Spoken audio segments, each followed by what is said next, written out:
বাইরে কেউ একজন বলছিল শপথের ব্যবস্থা না করলে নিজেই শপথ নিয়ে আমার চেয়ার দখল করব।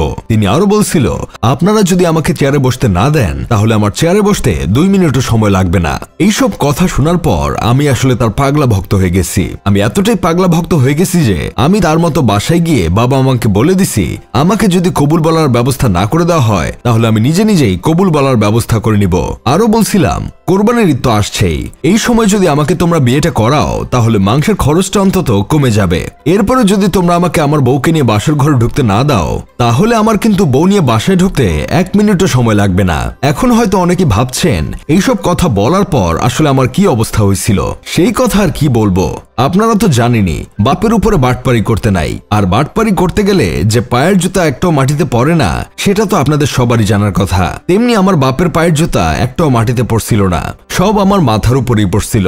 আমার অবস্থা তাও যেমন তেমন, আমার বন্ধু কেরামতের অবস্থা তো আরো খারাপ, কারণ সে তার নিজের ফেসবুকে অন্য এক এলাকার মেয়েকে নিজের বউ দাবি করে পোস্ট করে দিছিল।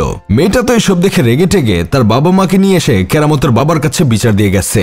এখন আপনারা তো জানেনই কোনো মেয়ের পরিবার যদি ছেলের নামে বাড়িতে এসে বিচার দিয়ে যায় তাহলে সেই ছেলের অবস্থা কি হতে পারে।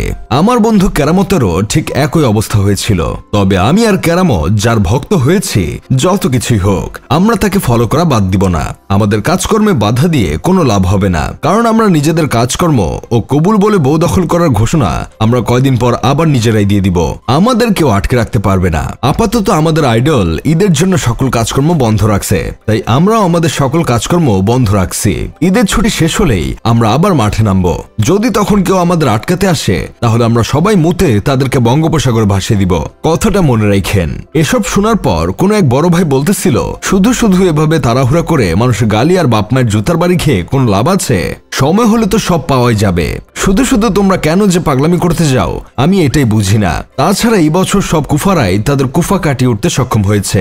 এই যে আমাদের পাশের দেশের সেরা ক্রিকেটার 18 বছর রয়্যাল চ্যালেঞ্জার্স ব্যাঙ্গালোরের হয়ে শিরোপা জিতেছে, আবার 10 বছর পর সন তার ক্যারিয়ারের প্রথম শিরোপা জিতেছে, আবার হ্যারি কেনও তার ক্যারিয়ারের প্রথম শিরোপা জিতেছে, পিএসজিও প্রথমবার মতো চ্যাম্পিয়ন্স লিগ জিতেছে।